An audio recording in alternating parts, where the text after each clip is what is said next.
that Young Miami may be really upset about this Diddy documentary. Like when I think of the title of her show, I'm like, is that what your victims be saying? Carisha, please? $250,000 a month to do strange shit at will. You couldn't wait for Cassie to run.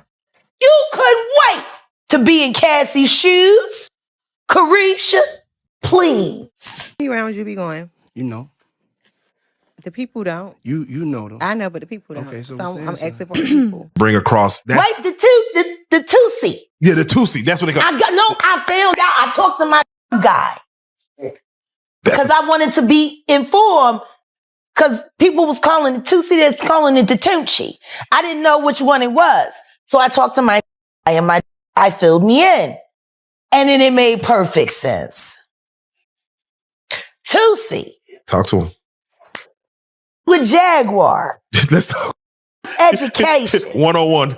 So Tusi is the but they take the ketamine and cook it up. I've been saying it. Yeah. How many times I got these is wild. Young Miami can take all that pressure. She on the Tusi. You got to. It say take a shower. If you like golden showers, I do. Golden showers, meaning when the guy pees on you, pee on you everywhere. You like it? I just like it. You do? Freak of the week, huh?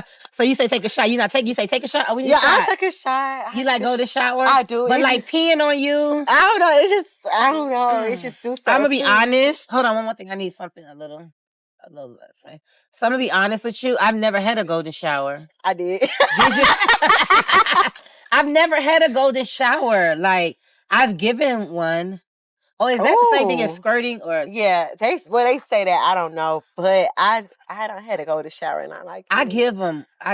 Young Miami put out a tweet a while back and basically was into it with, I guess, one of Diddy's other women. Mm-hmm. And she basically said, if I wanted you to eat my cat, Diddy would have had you on your knees by now. Uh-huh. Do you think that was really like her telling on herself before she knew things were going to hit the fan? No, I think that was her being herself because she's a dumb.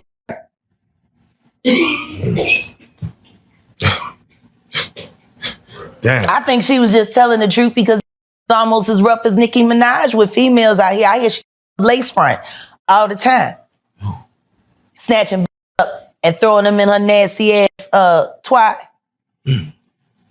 Like when I think of the title of her show, I'm like, is that what your victims be saying? Carisha, please? Oh man. Damn. Okay. Please, Carisha, stop, Carisha, please. She likes that shit. That shit turns her on. Wild bitch. And her in the sexy red and the Sukianas and all this shit. The saucy Santanas. The whole fucking lot of them. Got sadist. I know a Punisher when I see one. I was a Punisher one time in my life. You know, it takes one to know one. Right. And I used to be hard on but these, they doing shit I wouldn't do. That Young Miami may be really upset about this Diddy documentary. Why? Because there was a scene in a Diddy documentary that the producers referred to her as Diddy's girlfriend, and it wasn't Miami on the phone. Y'all, let's sit down. And people are saying Miami is heated because she thought she knew about all of Diddy's girls and thought she was the official chick. The internet thought the Diddy fallout had already exposed everyone it was going to expose, until one name started popping up again and again, and suddenly the conversation shifted. Young Miami isn't just being mentioned in passing anymore. She's being pulled straight into the center of the storm, and the timing couldn't be worse. With 50 Cent's documentary reopening old wounds, resurfacing lawsuits, and reminding people who stood closest to Diddy when everything was happening, Miami is now facing questions she can't laugh off, tweet away, or hide behind a viral soundbite. And the deeper people dig, the more uncomfortable this story gets. The internet had already mentally closed the book on Diddy's saga, or at least filed it under ongoing mess we'll revisit later. until one very calculated move yanked everyone's attention right back. The release of 50 Cent's documentary didn't just retell what people already knew, it reframed it. It reminded the public who was present, who benefited, and who was loud when they thought the danger had passed. Suddenly, timelines were being rewatched, old clips were resurfacing, and names that hadn't been trending in months were back on people's screens. And one name, in particular, kept making people pause: Young Miami. What made this moment hit harder is that, just weeks ago, the energy online felt completely different. There was a sense that the dust had settled, that the spotlight had moved on, and that anyone who wasn't already facing charges had successfully slipped through the cracks. Young Miami especially looked comfortable. She was posting, joking, moving like someone who believed the worst was over, like someone who had survived the storm and come out untouched. The problem is, documentaries don't just revisit scandals, they reopen them. And once the door is reopened, people start asking questions they didn't think to ask the first time. The urgency comes from the timing. The documentary dropped at a moment when the public is far less patient with silence, proximity, and plausible deniability. Viewers weren't just watching for Diddy this time. They were watching the people around him, the ones who defended him, celebrated his wins, and publicly claimed their spot by his side. Every clip felt heavier in hindsight. Every old post started reading like foreshadowing. And as the conversation spread, the tone shifted from gossip to scrutiny almost overnight. For Young Miami, that shift is everything. Being referred to casually as Diddy's girlfriend in the documentary might seem minor on paper, but it struck a nerve because it dragged her back into a narrative she may have thought she'd escaped. Not a headline, not a deep dive, just a reminder. And sometimes that's all it takes. Once viewers were reminded she was there, they started asking why she was there, how long she was there, and what she may have known while everyone else claims they didn't. This is why it's blowing up now and not 6 months ago. The public didn't just move on, they were redirected. And now that they've been pointed back to the scene, they're looking around more carefully than before. The documentary didn't accuse her directly, but it didn't need to. It reopened the conversation, and the internet did the rest. Because when people think someone celebrated too early, laughed too loud, or acted too safe in the middle of chaos, curiosity turns into suspicion fast. And right now, Young Miami is finding out what happens when the spotlight swings back. Sharper, slower, and a lot less forgiving than the first time. Once the conversation restarted, the label girlfriend stopped being enough for people. And that's where the narrative around Young Miami began to change. Because when you really look at how she moved, how she spoke, and how she was positioned, it didn't resemble the typical celebrity fling people initially brushed it off as. This wasn't someone quietly dating a powerful man in the background. This was someone visibly embedded in his world, benefiting from his access, and speaking with a level of confidence that suggested proximity to power, not just romance. And that distinction matters, because the internet is now asking whether Young Miami was simply along for the ride, or whether she was seated right next to the driver. What's making people reassess her role is how publicly she leaned into that association. She wasn't dodging questions. She wasn't keeping things vague. She embraced the lifestyle, the perks, the visibility, and the status that came with being close to Diddy. From luxury trips to high-profile appearances, she moved like someone who knew her position was secure. And that's where the shift happens, because when someone benefits consistently from proximity to power, people stop seeing them as passive. They start seeing them as power adjacent. Power adjacent doesn't mean mastermind, and it doesn't automatically mean criminal. What it means is access. Access to rooms other people never see. Access to people who don't move without permission. Access to information before it becomes public. And in situations like this, access alone is enough to make people uncomfortable, especially when allegations start painting a picture of an inner circle where favors, loyalty, and silence were allegedly rewarded. People are now revisiting moments that didn't seem important before. The way she spoke about Diddy, the way she defended him online, the way she celebrated his wins as if they were her own. That behavior hits differently when viewed through a new lens. It stops looking like love and starts looking like alignment. And alignment in the public eye raises a different set of questions entirely. Another reason this repositioning is sticking is because young Miami didn't present herself as someone under Diddy's thumb. She spoke with authority. She bragged. She joked. She flexed. That matters because public perception often hinges on whether someone appears coerced or empowered. Right now, critics are arguing that she projected empowerment. And empowerment, fairly or not, comes with perceived responsibility. The internet is ruthless that way. There's also the issue of hierarchy. People are noticing that she wasn't treated like other women connected to Diddy. She had a platform, a voice, and what looked like preferential treatment. That fuels speculation that her role wasn't interchangeable or disposable. And when someone appears protected while others are not, the audience starts filling in the blanks on their own. To be clear, this shift isn't coming from confirmed charges or official statements. It's coming from public behavior, resurfaced clips, and the uncomfortable realization that some relationships aren't just personal, they're strategic. The question being asked now isn't, was young Miami dating Diddy? It's, what came with that position, and what did she gain from it? That's the uncomfortable space she's sitting in right now. No longer framed as just someone who loved the wrong man, but as someone whose closeness to him may have offered influence, protection, and benefits that others didn't have. And once the audience starts seeing someone as power adjacent instead of peripheral, the scrutiny intensifies. Because in scandals like this, the closer you appear to the center, the harder it is to convince people you didn't know exactly where you were standing. Once people stopped arguing over labels and started looking at patterns, the money became impossible to ignore. Because this wasn't just about dating a billionaire mogul.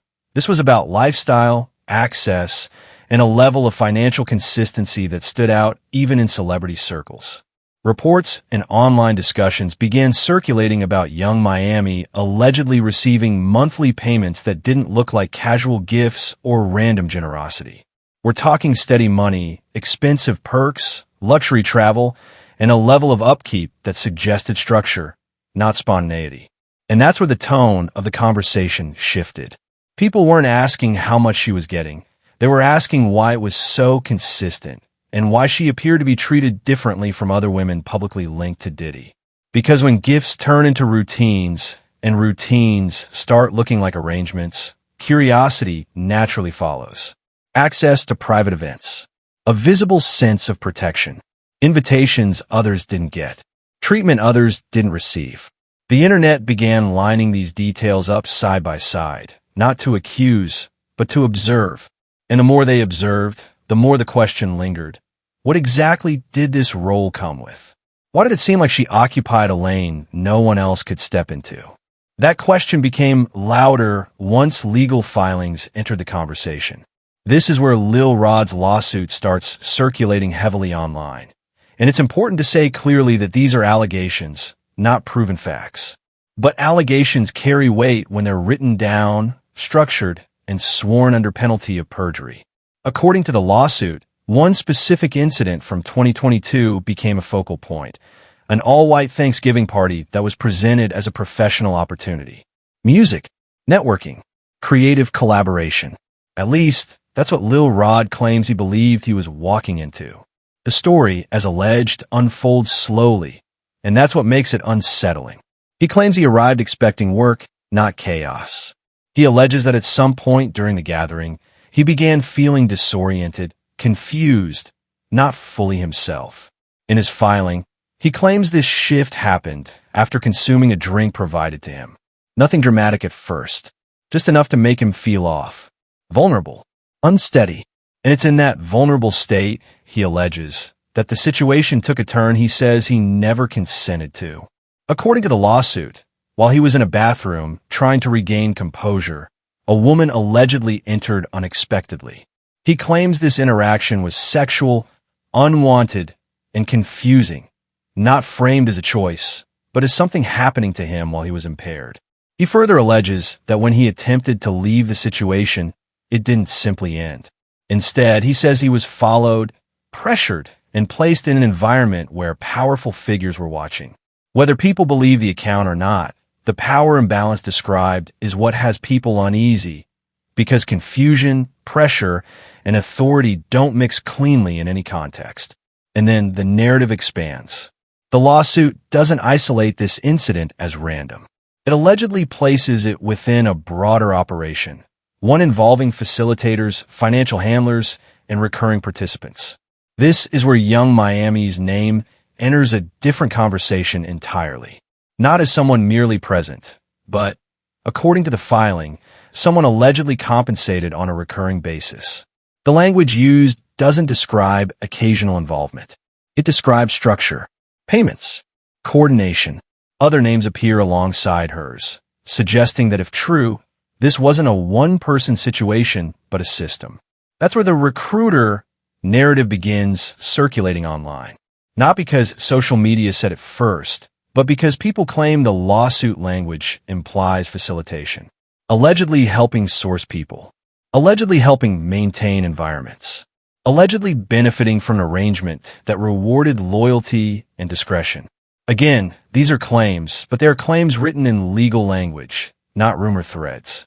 As more people read deeper, the scope widens beyond individuals and into atmosphere. The parties, the substances, the routines, the alleged freak-off culture that keeps coming up in filings and commentary. This is where conversations about a substance nicknamed Pink start resurfacing, something prosecutors have referenced in broader discussions about Diddy's environment. At first, many brushed it off as slang or exaggeration. But then voices like Jaguar Wright re-entered the chat.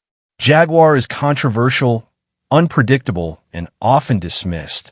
But people are now pointing out that she's been talking about this ecosystem for years, long before it was safe or popular to do so.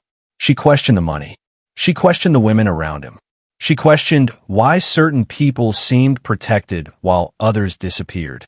And now, with lawsuits and documentaries catching up to conversations she started long ago, some viewers are reconsidering her warnings. At this stage, the story stops being about one relationship and starts looking like an environment. One where power, money, silence, and access allegedly operated together. Whether any of it is proven in court remains to be seen. But perception is already shifting, and once the public starts asking why someone was treated differently, they don't stop at surface-level answers. They keep digging, not because they've decided guilt, but because the pattern feels too intentional to ignore. Once people revisited the allegations and the money, another moment resurfaced that hit completely differently this time around. Young Miami's own words. Clips from her show began circulating again, especially the segment where she openly and confidently discussed enjoying sexual acts that, in courtrooms, other women described as humiliating and traumatic. Back when the clip first aired, it was treated like shock humor, edgy transparency, even branding. But now, placed next to testimony describing fear, coercion, and emotional damage, the tone shifts.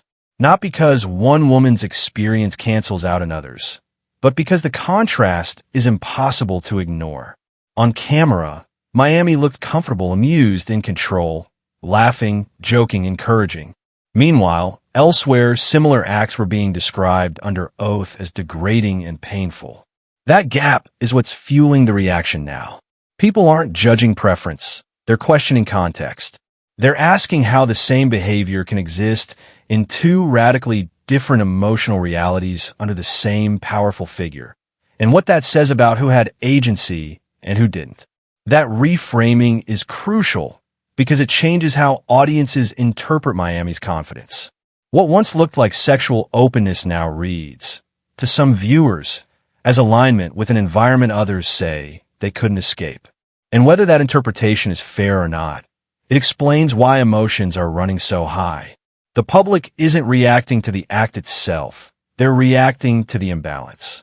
To the idea that one person could speak freely while others allegedly suffered in silence. And then there's the tweet. For many people, this is the moment where sympathy fractured. During a heated online exchange with Gina Hune, another woman connected to Diddy, Young Miami didn't just insult her. She invoked power. She allegedly claimed that if she wanted something done, one phone call would make it happen. that Diddy had that kind of control, that she had access to it. At the time, it looked like messy internet beef. But now, people are rereading it as a window into hierarchy. Not a joke, not a bluff, a flex. This is the point where a lot of viewers feel like she told on herself. Because it wasn't about jealousy or rivalry. It was about authority. About the ability to command someone else's body through proximity to power. Whether she meant it literally or rhetorically almost doesn't matter anymore. The impression it left is what stuck. And in scandals like this, impressions are powerful. That tweet didn't age quietly. It aged loudly, and it's now being treated as evidence of how she saw her role at the time. Then comes the irony that keeps this story circulating, the celebration. When news broke that Diddy had managed to beat the RICO charges, Young Miami was quick to post. Smiling, victorious, almost defiant. A video that, in that moment, read like relief or even triumph. She looked untouchable, and for a brief period, she probably felt that way. But celebrations freeze moments in time, and when the narrative shifts, those moments come back with teeth. What once looked like loyalty now looks premature. What once looked like confidence now looks risky. The internet has a long memory, and victory laps tend to look very different when the race isn't actually over. Now, the temperature online is unmistakable. Hashtags are trending. Comment sections are unforgiving. People aren't just gossiping, they're demanding answers. Some are calling for investigations to expand. Others are questioning why certain names haven't been addressed more directly. And according to online chatter, Young Miami is reportedly upset about how she was portrayed in the documentary, particularly being referred to simply as Diddy's girlfriend, a label that minimizes her agency while simultaneously dragging her back into the narrative she may have wanted to leave behind. That frustration, whether confirmed or not, only adds fuel. Because the public doesn't see this as a mislabeling problem. They see it as an accountability question. And once that door opens, it doesn't close easily. So now the story ends where it always does, with the audience. Is proximity to power enough to raise suspicion? Does benefiting from an environment make you responsible for what happens inside it? And should public behavior, bragging, and online flexing matter when investigations start expanding their scope? The courts may decide what's legal, but the public is already deciding what feels uncomfortable. And right now, that conversation isn't going away anytime soon.